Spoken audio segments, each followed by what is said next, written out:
கனவாக இருக்கக்கூடிய ஒரு கார்பன் நியூட்ரல் நாடாக இந்தியாவை மாற்றுவதற்கு ஒரு முயற்சி எடுக்கணும். இரண்டாவது, பிரதமர் அவருடைய அன்பு ஆலோசனை என்னன்னா, அன்னையின் பெயரில் மரம் நடும் பொழுது அதை பேணி பாதுகாத்துங்க. அம்மாவை எப்படி பார்த்துக்குவீங்களோ அதுபோல் மரத்தை பாதுகாத்து அந்த மரம் பெரிய ஒரு மரமாக வந்து கனி கொடுக்கும் அளவுக்கு, மக்களுக்கு பயன்படும் அளவுக்கு, இயற்கைக்கு பயன்படும் அளவுக்கு கூட இருந்து பார்த்துக்குங்க அப்படின்னு பிரதமர் அவங்க சொல்லியிருக்கிறாங்க.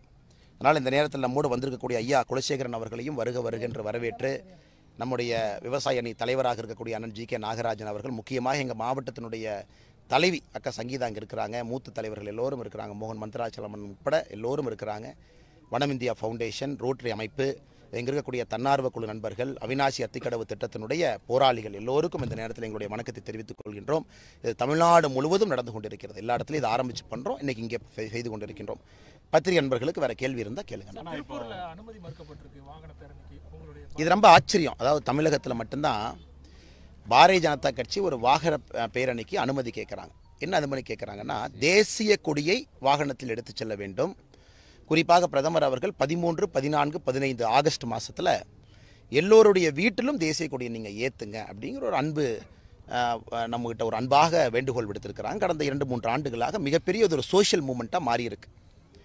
இன்றைக்கி தமிழகத்திலும் கூட அவேர்னஸ் ஏற்படுத்தணும். எல்லா மக்களுக்கு தெரியாது, ஏன்னா எல்லாருமே பேப்பர் டிவி பார்க்குறது இல்லை. நான் சில பேர்த்துக்கு தெரியாமல் இருக்கும். ஒரு பைக் ராலியில் தேசிய கொடியோடு போகும் பொழுது மக்கள் கேட்பாங்க, எதுக்கு தேசிய கொடியோடு போகிறாங்க, ஆகஸ்ட் 15க்கு முன்னாடி பிரதமர் சொல்லியிருக்காங்களா? அந்த மெசேஜை பாரதிய ஜனதா கட்சி ஒரு பொதுப்படையாக இதை செய்ய வேண்டும் என்கின்ற ஆரம்பம் இந்தியா முழுவதும் நடக்குது. தமிழ்நாடு மட்டும் இல்லைங்கண்ணா, இந்தியா முழுவதும் நடக்குது. ஆனால் இங்கே உங்களுக்கு தேசிய கொடினாவே பிரச்சனையே. திமுக காரங்களுக்கு தேசிய கொடினாவே பிரச்சனை. இது பாரதிய ஜனதா கட்சி கொடியே இல்லை, கட்சி பேரணியே இல்லை. தன்னார்வ அமைப்புகள் எல்லோரும் வர்றாங்க. வண்டி இருக்கும், தேசிய கொடி இருக்கும், தேசிய கொடி பேரணி. மக்களுக்கு இதன் மூலமாக அவேர்னஸை உருவாக்கணும். எல்லா வீட்லேயும் தேசிய கொடி. ஆனால் திராவிட முன்னேற்ற கழகத்தினுடைய அரசு அவர்களுக்கு தேசிய கொடி பிடிக்காது என்பதை எப்படியெல்லாம் காட்டுறாங்க பாருங்கள். இன்றைக்கி வாகன பேரணியினுடைய அனுமதி மறுப்பு மூலமாக மறுபடியும் அவங்களுடைய கோபத்தை காட்டுறாங்க. இது நார்மலாக பார்த்தா அரசு பண்ணணும், இது முதலமைச்சர் பண்ணணும். முதலமைச்சர் அவருடைய கட்சியினுடைய இளைஞரணியை கூப்பிட்டு, திமுக இளைஞரணியை கூப்பிட்டு எல்லாம் தேசிய கொடி பேரணி நடத்துங்கன்னு சொல்ல வேண்டியவர் யார்? முதலமைச்சர். ஏன்னா இந்த நாட்டினுடைய சட்டத்திட்டங்களுக்கு உட்பட்டு தான் ஒரு முதலமைச்சராக இருக்கிறார். தனியாக என்ன ஜப்பானுடைய கான்ஸ்டியூஷன் படி முதலமைச்சராக இருக்கிறார் தமிழ்நாட்டில்?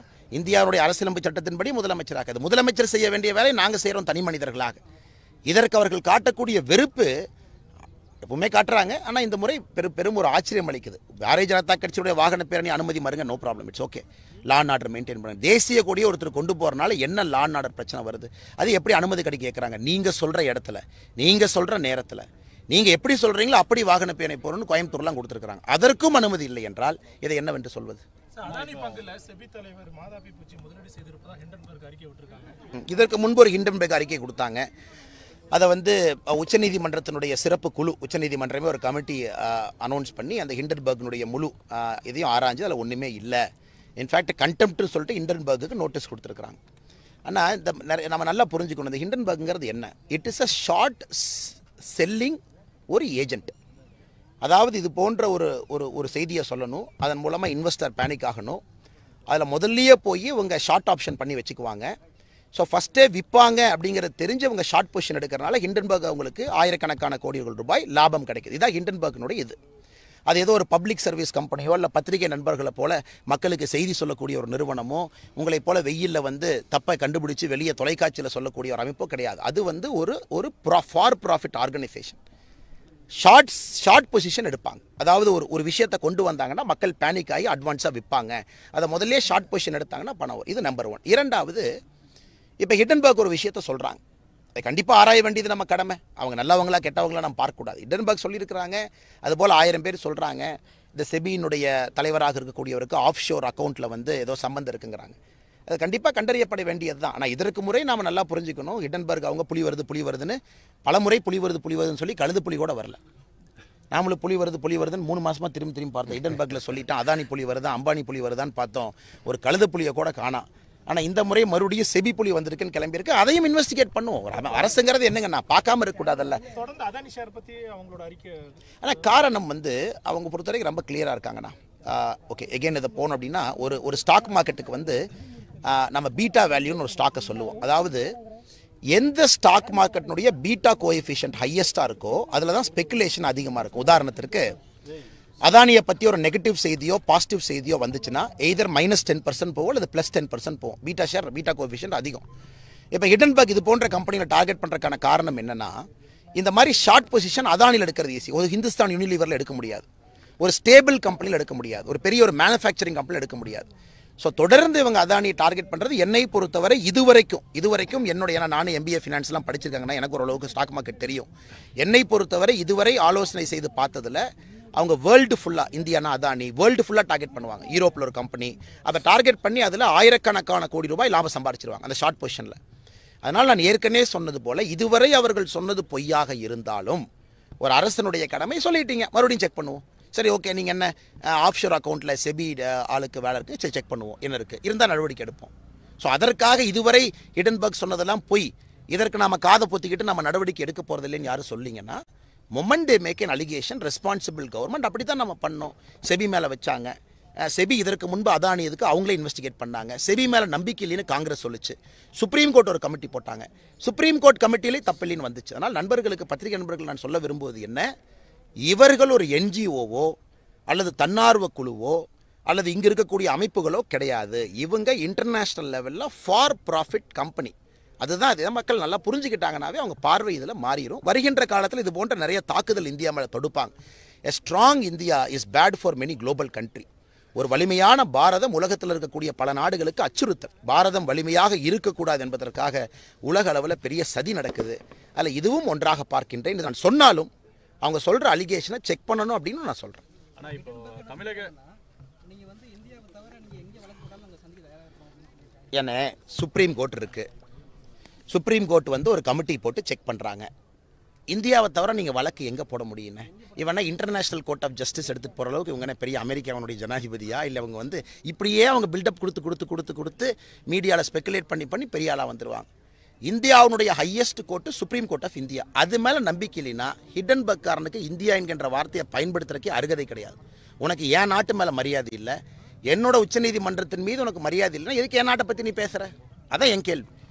நீ என் நாட்டை பற்றி பேச எல்லா உரிமையும் இருக்குது. ஆனால் பாதிக்கப்பட்ட பார்ட்டி அவங்க லீகல் ரிகோர்ஸ் போகும்போது என்னுடைய உச்சநீதிமன்றத்தை அரசாங்கத்தை நம்ப மாட்டேன். ஹிடன்பர்க் பாருங்க, கவர்மெண்ட் நோ, செபியை நம்ப மாட்டாராமா, உச்சநீதிமன்றத்தை நம்ப மாட்டாங்களாம். யாரைங்க நீங்கள் நம்புவீங்க?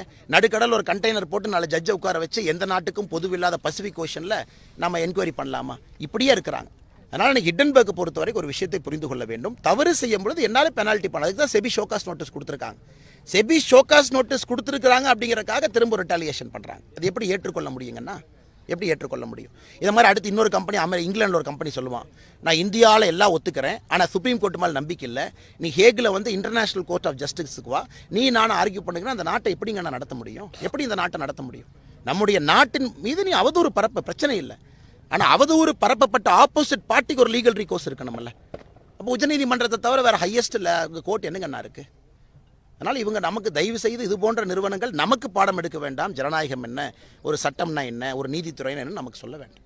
ஐயா வந்திருக்கிறாங்க மலேசியாவிலேருந்து, நம்ம நாட்டின் மீது ஐயாவுக்கு மரியாதை, மலேசியான்னு வந்து நமக்கு மரியாதை, பரஸ்பரம் எல்லாம் ஒன்றா இணைகிறோம். அந்த பரஸ்பர மரியாதை இருக்கணும் இல்லைங்கண்ணா, அது இல்லைன்னா எப்படி வேலை செய்கிறது? சரி, நன்றி அண்ணா, தேங்க்யூ அண்ணா. சார் நீங்கள் பேசுகிறீங்களா சார்? இல்லை, you want to say anything about this tree planting? சொல்லுங்கள் ஐயா. நம்ம ஊருக்காரங்க.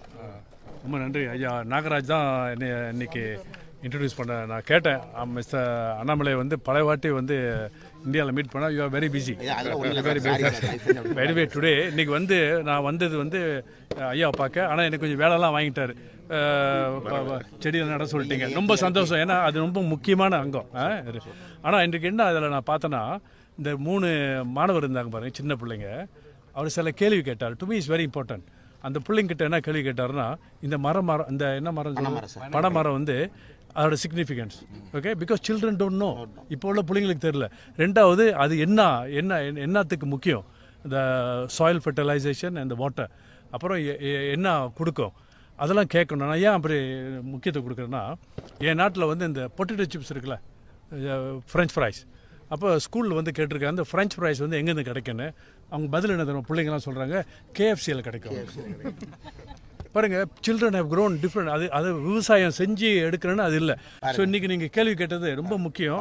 ஏன்னா இந்த மாதிரி நம்ம இளைஞருக்கு வந்து அந்த ஸ்ப்ரெட் பண்ண அந்த மெசேஜ். ஏன்னா இந்த ட்ரீ க்ரோவிங் வந்து என்னோட ஸ்மால் மேட்டர். மலேசியாவில் வந்து எங்கள் டார்கெட் வந்து ஃபியூ மில்லியன் ட்ரீஸ். ஏன்னா அந்த 1957 இது வரைக்கும் அளவுக்கு மேலே டிஃபாரஸ்டைசேஷன் செஞ்சிட்டோம். இட் ஹர்ட்ஸ் த கிளைமேட், வெள்ளம் நடக்குது, ஹேபிட்டட். இப்போ அந்த நாளில் வந்து ஆயிரக்கணக்கில் புலி இருந்துச்சு. முதல் சொன்னீங்களே, இது உண்மையான புலி. இந்த புலி வந்து இப்போ வந்து 150 புலி தான் மலேசியாவில் இருக்குது. So the government also take, my prime minister also taking great effort. I thank mister Annamalai, mister Nagarajan for inviting and your DMK, your BJP. I am very proud that you all are doing so much. Please continue doing more. ஐயா இங்கே இருக்கும்போது ஐயாவுக்கு ஒரு கோரிக்கை வச்சுற பத்திரிகை நண்பர்கள் மூலமாக நல்லா நம்ம தமிழர்களுடைய பெருமையை உயர்த்துறாங்க. ஐயா அவங்க, சரஸ்வதி அம்மா, நிறைய நம்முடைய தமிழ் அடையாளங்கள் பெரிய பொசிஷனில் இருக்கிறாங்க. ஐயாவுக்கு தெரியும் மலேசிய சிறைசாலையில் நிறையா தமிழர்கள் இருக்கிறாங்க. ஐயா வந்து மனிதாபிமான அடிப்படையில் என்ன நியாயமாக செய்ய முடியுமோ, ஒரு ஹியூமனிட்டேரியன் ஆஸ்பெக்டில் நம்ம தமிழர்களுக்கு மலேசியாவில் என்ன உதவி செய்ய முடியுமோ அது ஐயா அவர்கள் செய்ய வேண்டும் என்று பணிவன்போடு கேட்டுக்கொள்கின்றேன். கண்டிப்பாக. நன்றிங்க ஐயா. தேங்க்யூ. ஆமாம், அவர் என்ன சொல்கிறாருன்னா, காசு இருந்தால் அண்ணாட தானே.